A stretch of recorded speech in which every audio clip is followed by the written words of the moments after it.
Assalamualaikum warahmatullahi wabarakatuh. Hai semua, perkenalkan nama saya Aisyah Putri, mahasiswi Institut Agama Islam Negeri Langsa, Prodi Perbankan Syariah. Oh iya, bagaimana kabar kalian semua nih? Saya harap kalian semua selalu dalam keadaan sehat walafiat ya. Nah, selamat datang di podcast pertama saya. Di sini saya akan membahas tentang peran guru agama dalam menanamkan moderasi beragama. Kalian semua tahu nggak kalau Islam itu menganjurkan kita untuk bersifat tawasud loh? Apa sih sifat tawasud itu?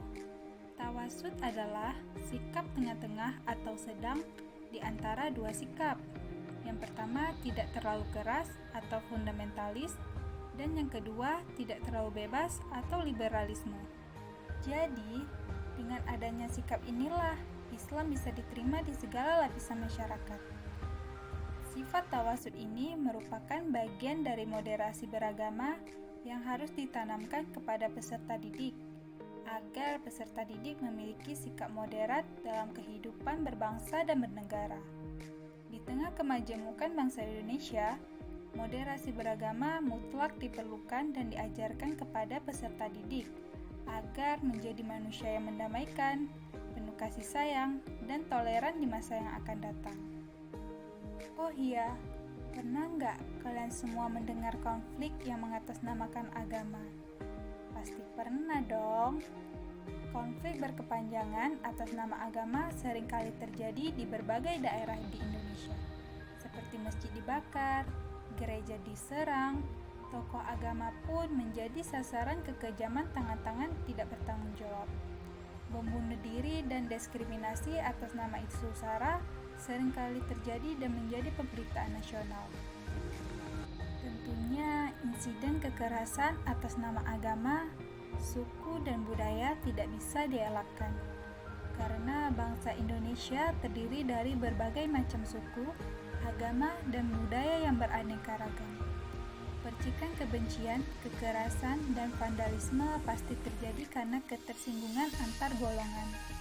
Jika tidak dikelola dengan baik, maka akan menjadi bom waktu yang sekali-sekali dapat meledak dan menghancurkan tatanan masyarakat Indonesia yang sudah mapan. Kita bisa melihat beberapa insiden yang mencoreng nama baik bangsa yang menjunjung tinggi nilai-nilai persatuan dan toleransi, seperti insiden Tolikara di Papua, pembakaran gereja di Aceh Sikil, dan pengeboman yang terjadi di Paris, Prancis yang menewaskan lebih dari 100 orang yang tidak berdosa. Salah satu insiden bom bunuh diri di Surabaya merupakan bukti bahwa ketersinggungan antar suku, ras, budaya, khususnya agama mudah terjadi. Kekerasan atas nama agama seakan memberikan kesan bahwa agama telah menghalalkan untuk membunuh manusia, membakar masjid dan gereja, mengganggu orang-orang yang sedang merayakan hari raya, dan lain sebagainya. Padahal agama mengajarkan kita untuk saling menyayangi, menghargai, dan menghormati orang lain. Setiap agama pasti memiliki aturan yang terkait dengan toleransi.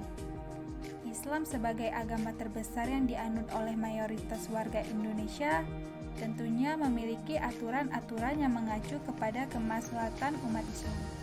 Setidaknya aturan-aturan itu memiliki korelasi dengan misi moderasi beragama yang menjadi landasan negara Indonesia. Islam sendiri dalam pembentukan hukumnya memiliki 5 prinsip loh, yaitu yang pertama, menjaga agama, kedua, menjaga jiwa, ketiga, menjaga akal, keempat, menjaga keturunan, dan yang kelima, menjaga harta. Lembaga pendidikan memiliki peran strategis untuk memutus mata rantai kekerasan atas nama agama. Pendekatan edukatif bagi seluruh peserta didik dapat diimplementasikan dalam pendidikan damai yang diintegrasikan dengan kurikulum sekolah, latihan penyelesaian konflik secara konstruktif, mediasi, dan negosiasi oleh teman sebaya. Itu merupakan usaha bersama agar bangsa Indonesia menjadi bangsa yang mendamaikan. Pengetahuan keagamaan yang luas dan tidak parsial harus diajarkan di lembaga pendidikan agar peserta didik memiliki pondasi paham keagamaan yang tidak sempit. Oleh sebab itu, diperlukan peran guru agama untuk menanamkan moderasi beragama dalam kehidupan berbangsa dan bernegara yang multikultural ini. Bagaimana sih peran guru agama dalam menanamkan moderasi beragama?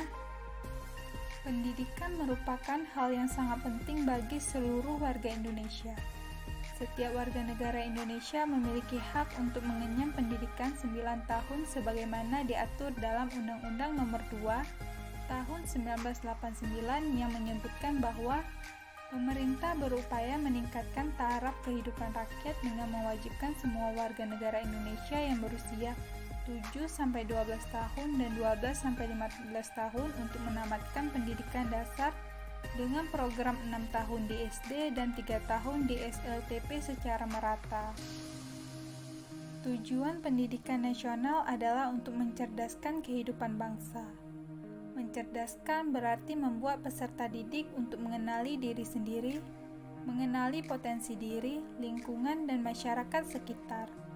Guru harus mampu memberikan pencerahan tentang moderasi beragama agar peserta didik dapat menjadi manusia yang mendamaikan baik di lingkungan maupun alam sekitar.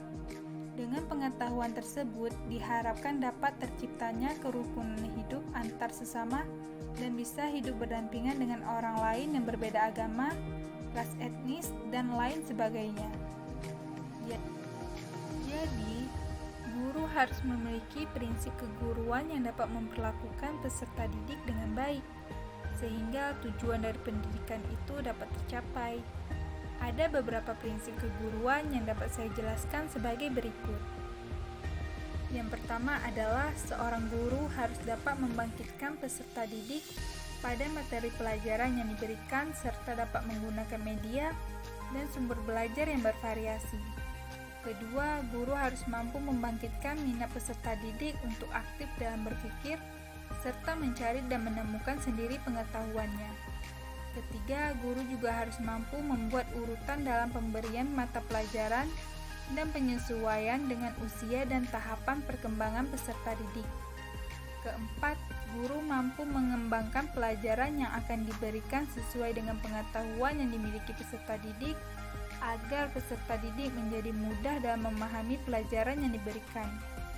Kelima, guru mampu menjelaskan materi secara berulang-ulang dengan harapan peserta didik sudah memahami materi yang telah diberikan. Keenam, guru wajib memperhatikan dan memikirkan korelasi atau hubungan antar mata pelajaran atau praktik nyata dalam kehidupan sehari-hari. Ketujuh, guru harus tetap menjaga konsentrasi peserta didik dengan cara memberikan kesempatan berupa pengalaman secara langsung, mengamati, meneliti, dan menyimpulkan pengetahuan yang didapatnya. Ke-8, guru harus mengembangkan peserta didik dalam membina hubungan sosial, baik dalam kelas maupun luar kelas. Ke-9, guru harus menyelidiki dan mendalami perbedaan peserta didik secara individu agar dapat melayani peserta didik sesuai perbedaan. Itulah beberapa prinsip keguruan yang harus dilakukan oleh seorang guru. Karena sebagai seorang guru tidak hanya bertugas memberikan pengetahuan kepada peserta didik, tetapi juga dapat membentuk karakter peserta didik menjadi pribadi yang unggul mandiri dan dapat mengamalkan ilmu pengetahuannya. Guru memiliki peran sentral dalam mengolah perbedaan beragama karena guru merupakan role model bagi peserta didik. Oleh karena itu, sebagai seorang pendidik, guru harus mampu mengurai perbedaan ras, bahasa, dan warna kulit dalam mengimplementasikan moderasi beragama di sekolah. Sehingga peserta didik dapat mengambil contoh atas tindakan yang dilakukan oleh guru itu sendiri dalam implementasinya di kehidupan nyata. Nah, itulah peran guru agama dalam menanamkan moderasi beragama. Sekian podcast dari saya, semoga dapat bermanfaat untuk kalian semua. Saya akhiri, wabillahi taufiq wal hidayah, wassalamualaikum warahmatullahi wabarakatuh.